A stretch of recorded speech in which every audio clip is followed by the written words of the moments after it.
ये किसी नदी सरोवर का पानी नहीं है, ये तो हमारे गोविंद के वियोग में जो गोपियां 24 घंटे रुदन करती रहती हैं, और मेरे कन्हैया के वियोग में हजारों गायों के नेत्रों से अश्रुपात होता है। लाखों गाय गोपियां कृष्ण के वियोग में जब 24 घंटे रोदन करती हैं, तो उनके नेत्रों से निकलने वाला ये प्रेम के जो ये आंसू हैं, बस ये वही जल बह रहा है, ये सामान्य जल नहीं है, बस ये नंद रानी के महल से ही आ रहा है। उद्धव आश्चर्यचकित हो गए, उद्धव तो देखते रह गए, और रथ से नीचे मुझे ब्रिज भूमि पर पैर रखा, नंद रानी के महल में द्वार पर खड़े हो गए, और माता यशोदा के महल से कृष्ण कृष्ण कृष्ण इस नाम की ध्वनि निरंतर सुनाई दे रही है उद्धव को।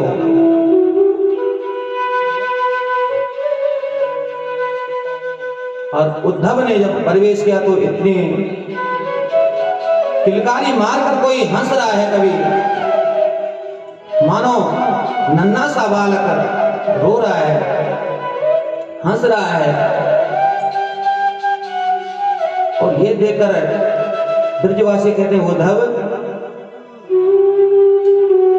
मां यशोदा गोविंद की याद में 24 घंटे बैठी रहती है,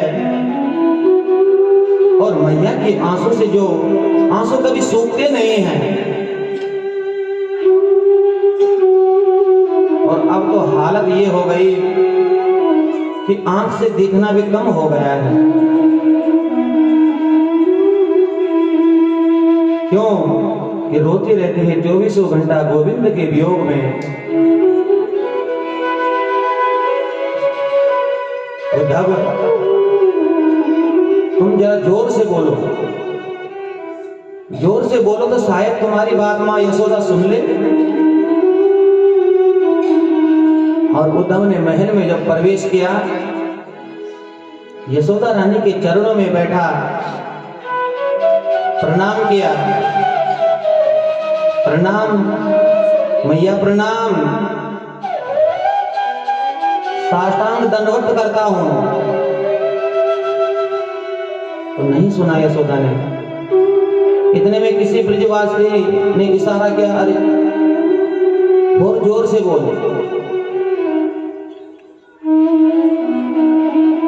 मैया, अरे मैं उद्धव आया हूं मथुरा से,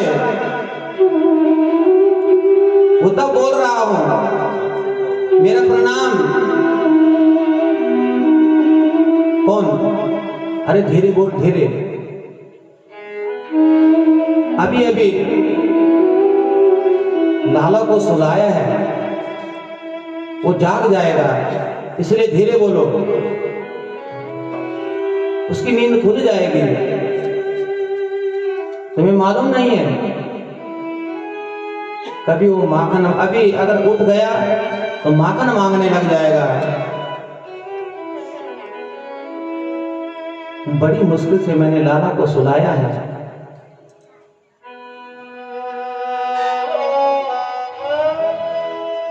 धूरी भरे अति शोभित श्याम जो,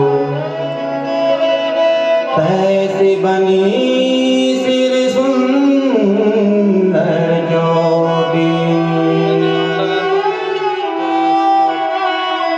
खेलत खात फिरे अंगना, पग पैजनि बाजत पीर कचोटी,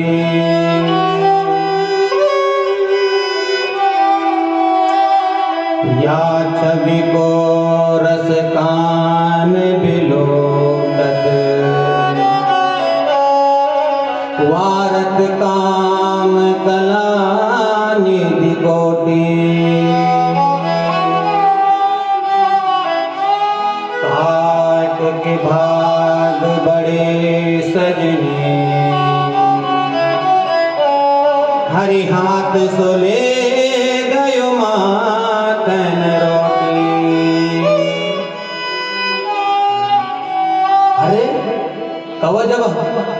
से रोटी को उठा ले जाता तो गोविंद मचल जाते इस रोटी के टुकड़े के लिए। वो दो एक एक बात मुझे कृष्ण की याद है, एक एक लीला का मैं स्मरण करती हूँ। क्यों कि गोविंद मेरे को छोड़कर चला गया है, मेरा कृष्ण। इतने में नंद बाबा आ गए। नंद बाबा के चरणों में उद्धव जी ने प्रणाम किया और रात भर यशोदा जी ने ऐसे अकाट्य प्रमाणों का उदाहरण दिया कि उद्धव जी का सारा ब्रह्म ज्ञान शून्य हो गया। मां, मुझे आप उसके लिए क्षमा कर दो। आप वो बिल्कुल नहीं हैं जो मैंने सोचा था। मेरे जैसे करोड़ों ब्रह्म ज्ञानी भी आपके चरणों की धूल पर वार दिए जाएं तो मां, तो आपके चरणों की धूल के कण की बराबरी नहीं कर सकता है। आप तो ज्ञान का भी अगाध सागर है। देखिए ब्रह्म ज्ञानी की क्या स्थिति हुई। और मां अपनी भोली भाषा में सब कुछ कह दिया। अद्भुत वात्सल्यमया भक्ति है मां यशोदा की, वात्सल्य का सागर है मां यशोदा। और तब उद्धव जी ने कहा कि बाबा, मैं राधा रानी के दर्शन करना चाहता हूँ।